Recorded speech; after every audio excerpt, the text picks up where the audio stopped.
on est très heureux d'accueillir Valérie Vaillant, maire de Noyelles-sur-Escaut, accompagnée de Vincent Levive, ingénieur écologue au CIE. Bonjour. Donc la commune de Noyelles-sur-Escaut a été sélectionnée donc pour bénéficier du dispositif national Village d'avenir. Ce dispositif nous permet donc aux territoires ruraux d'avoir un appui sur la structuration et sur la mise en œuvre de projets de développement. Donc parmi les 18 communes qui ont été sélectionnées dans le Nord, Noyelles-sur-Escaut donc a bénéficié d'une ingénierie. On avait programmé des fiches actions et ces fiches actions étaient principalement donc l'installation d'une ferme photovoltaïque sur une ancienne décharge. On avait aussi la lutte contre les logements vacants. On a envisagé aussi, c'était le reboisement d'une friche et ainsi pouvoir créer un espace pédagogique. Et on avait aussi principalement, on souhaitait construire un béguinage pour nos aînés. Donc on a fait plusieurs réunions donc avec Madame Allard et chef de projet et membres de la DDTM, donc Monsieur Guidé et Madame Austin.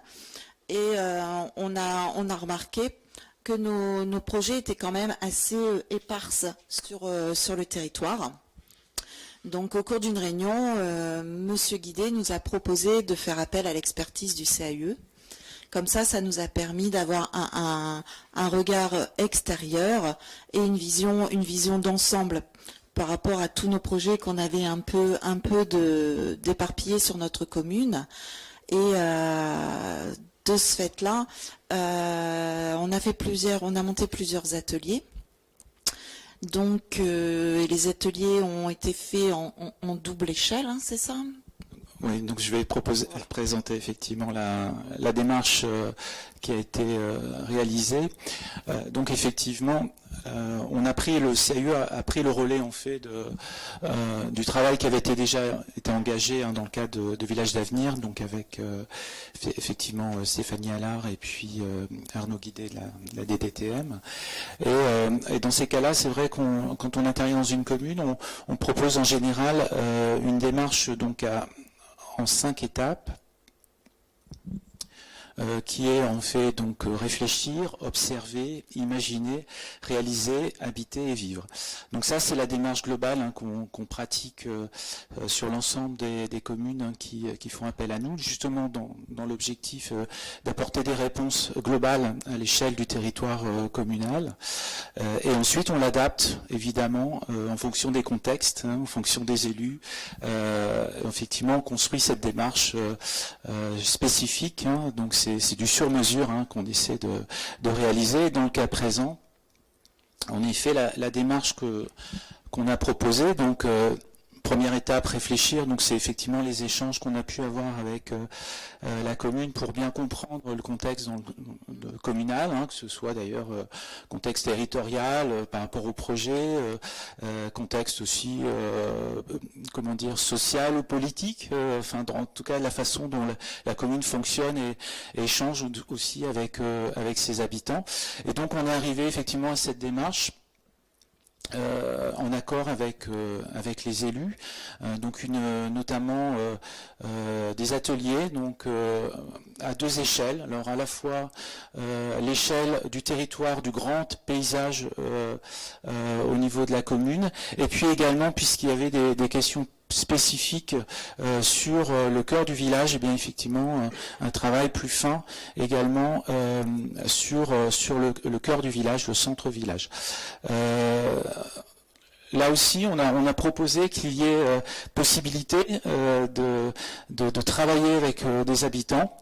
Et donc, effectivement, il y a eu cet accord, donc cette volonté de la commune de pouvoir introduire de la participation auprès des habitants, alors pas aux 2 niveaux, c'est-à-dire que effectivement l'échelle plutôt grand paysage, eh bien on l'a travaillé essentiellement avec un groupe d'élus.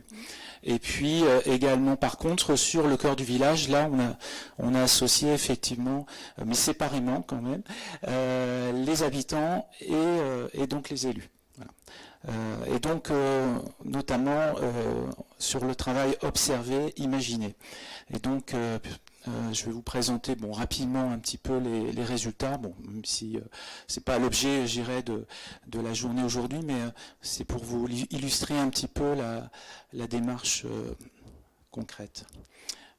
Voilà, quelques images de habitants et puis travail des élus. Ça, c'est un élément qui vous aviez à cœur. Hein. Enfin, effectivement, enfin, je pense que le contexte communal faisait... C'est vrai que ça nous tenait à cœur de faire intervenir les habitants et donc les élus ont travaillé d'un côté, les habitants de l'autre et en salle tout d'abord. Hein, ou sur le terrain. Alors tout d'abord, effectivement, on entendait parler de diagnostic en marchant.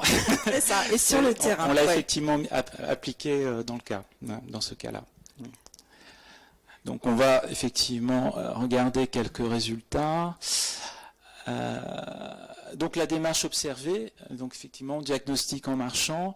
Alors on a démarré donc avec les élus en particulier, donc sur l'échelle grand territoire communal. Donc on a proposé un itinéraire. Hein, donc ça c'est le petit tracé avec les pointillés, un itinéraire avec différents arrêts. Sur des sites qui nous semblaient effectivement importants et qui avaient été déjà un peu travaillés dans le cadre de Village d'Avenir avec les élus. Et donc on s'est retrouvé avec les élus sur des sites et on a pris des photos, les photos qui effectivement étaient pertinentes pour les élus. On a repéré, alors dans notre démarche, dans notre vocabulaire CAUE, on a repéré des marqueurs, alors qui sont des éléments de nature, des éléments de mobilité, d'eau ou de bâti, hein, qui semblent intéressants à repérer sur ce territoire. Et on a énuméré, enfin on a demandé aux élus effectivement la façon dont le territoire leur parlait et comment ils pouvaient, quels étaient les mots qu'ils pouvaient mettre au niveau de ce territoire. Voilà, par exemple, on voit sur une entraide commune des vues sur la vallée, une voûte végétale qui effectivement est un élément important d'entraide commune, les pistes cyclables, des casemates. Hein, on est sur un territoire qui était important au niveau 14-18. Donc voilà, donc c'est tous ces éléments-là qu'on repère sur le terrain et qui nous permettent effectivement de mettre des mots sur certains lieux et de comprendre un peu le fonctionnement de ce territoire. Alors, ce travail a été réalisé également pour le centre du village, donc cette fois-ci habitants et élus, mais séparément. Donc une visite avec les élus et une visite avec les habitants. En tout cas, les volontaires, puisque évidemment, il n'y avait pas l'ensemble du village. Non, mais on était surpris parce que c'est vrai que quand on avait lancé la proposition, moi de mon côté, j'étais pas sûre d'avoir autant de réponses d'habitants, et on a eu vraiment un panel d'âge, c'était vraiment un panel diversifié. Toutes les générations, c'est ça qui était intéressant effectivement. Donc c'est une commune 800 habitants, donc il y avait à peu près une vingtaine de personnes, donc ce qui est quand même pas mal pour un petit village. Alors c'est un samedi matin, on a quand même plus de chances d'avoir des gens. Le centre-village, donc là aussi un petit itinéraire dans le centre, et puis un élément très particulier qui ont fait une ancienne ferme qui est abandonnée depuis une dizaine d'années, qui est vraiment au cœur de la commune et qui est un point vraiment important. Je retrouve un petit peu les 7 principes par rapport à ce lieu. C'est effectivement, on a 5 étapes dans notre démarche, mais on essaie effectivement de suivre, nous semble-t-il, les principes énoncés précédemment. Voilà, c'est un peu le même exercice, toujours en repérage de lieux particuliers qui forment l'identité de ce centre. Donc ça peut être du bâti, ça peut être des arbres isolés, ça peut être différentes choses, des rues particulières. des parvis, parvis de salles des fêtes, ou des lieux vraiment, alors qui payent parfois pas de mine, comme le dojo, mais effectivement qui nous permettent en tout cas nous de comprendre l'usage qu'en font les habitants et du coup de voir effectivement quels sont les lieux vraiment importants de la commune. Et le même exercice en est donc pour la ferme, donc qui s'appelle Ferme Solo, qui est une ancienne brasserie également. C'est pour cette raison que il y a un petit adage, voilà, tant qu'il y a de l'eau dans l'Escaut, il y a de la bière Solo. Et puis donc pareil, exercice repérage. Donc une très grande cour intérieure avec notamment des hangars ouverts très intéressants et des bâtiments qui effectivement qui pourraient, alors mais ça on imagine déjà, qui pourraient être réhabilités. Et deuxième étape, c'est en effet le travail d'imaginer. Donc c'est une autre réunion qui permet de questionner les élus ou les habitants sur ce qu'ils pourraient imaginer comme évolution du site. Donc on travaille là sur un support carte, notamment là avec les élus, c'est à l'échelle du grand paysage. On écrit en effet les idées, on échange, enfin il y a un échange entre les uns et les autres. On reprend même des documents existants, des PLU, enfin donc des décisions qui ont déjà été prises. Et on avance et on arrive en fait sur une synthèse qu'on propose aux élus sous forme, là dans ce cas-là, sous une forme cartographique qui permet de repérer par exemple des éléments, des continuités écologiques, des trames vertes, des sites d'importance, des boisements qui éventuellement pourraient être accessibles au public, des continuités piétonnes, certaines qui existent, qu'on pourrait compléter, voilà, des réflexions même sur des dévoiements de circulation pour notamment desservir une entreprise importante noviale sur la commune. Donc on passe en revue différentes thématiques, continuité écologique, réseau de mobilité douce, voilà, différentes choses, différentes thématiques qui nous semblent importantes pour la commune. Imaginez donc à l'échelle du centre-village donc des outils différents qu'on a appliqués. Donc ici on a différentes, notamment rendus donc qui ont été réalisés dans le cadre de cet atelier en salle. On propose par exemple des pistes d'orientation aux participants et chacun avec des petites gommettes choisit ses préférences, ce qui nous permet de voir un peu vers quel objectif on veut aller.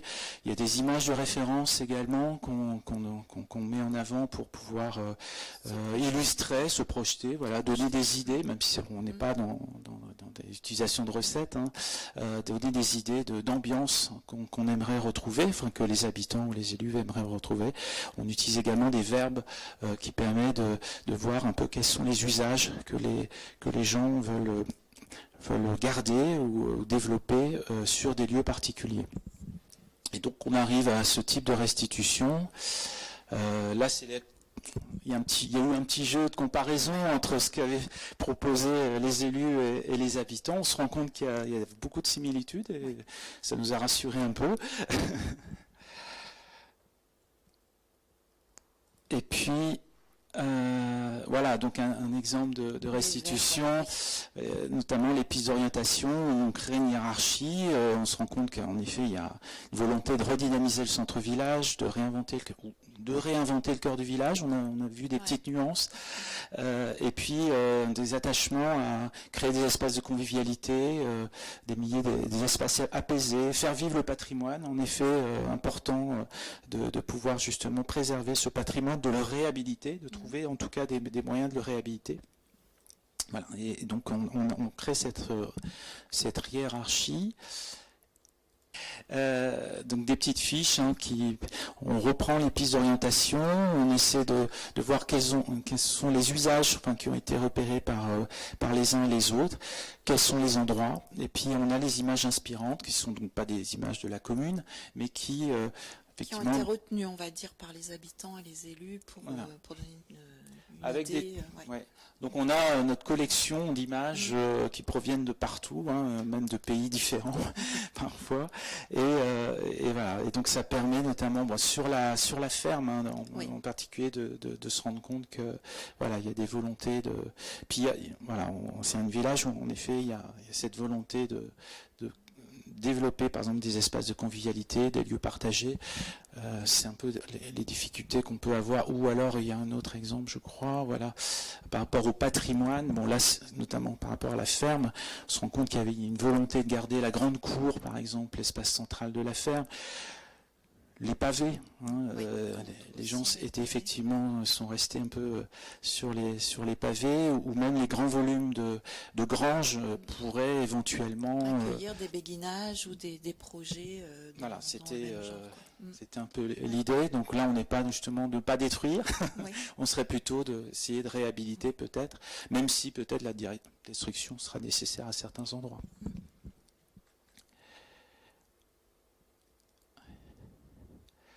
Voilà. Et là aussi, on arrive à une carte qui fait ressortir donc les grands enjeux au niveau du centre du village, avec des valorisations, de recherche de valorisation de parvis, de création de secteurs apaisés, de connexions là aussi piétonnes.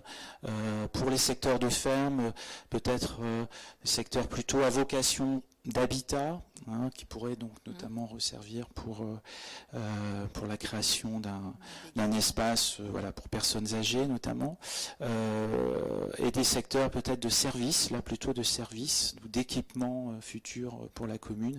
Voilà, notre rôle, ça a été d'essayer de synthétiser en effet le résultat de ce travail avec les élus et les habitants pour en arriver donc à ce type de carte d'enjeu. Évidemment, le travail n'est pas terminé.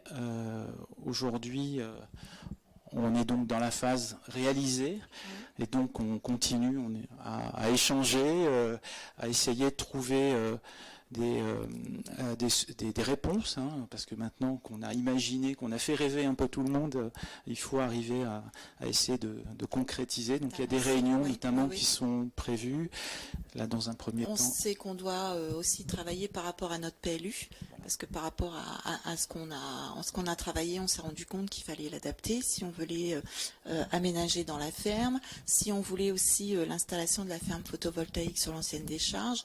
Donc c'est une base de travail, mais on sait encore que au niveau de ce qui reste à effectuer, ce sera sur du plus ou moins long terme, parce qu'on sait aussi qu'il y a des choses qu'on peut faire aussi en régie, des petits travaux qui peuvent améliorer, et par contre d'autres gros projets où il va falloir qu'on aille chercher aussi des partenaires et d'autres solutions. Oui, donc notamment notre rôle, sera par exemple de faire des fiches conseils pour en effet des projets un peu plus lourds pour vous aider à voir à peu près quelles sont les sources possibles de financement, quelles sont les sources techniques d'ingénierie, éventuellement les études complémentaires à mener. Enfin voilà, c'est un travail qui se poursuit.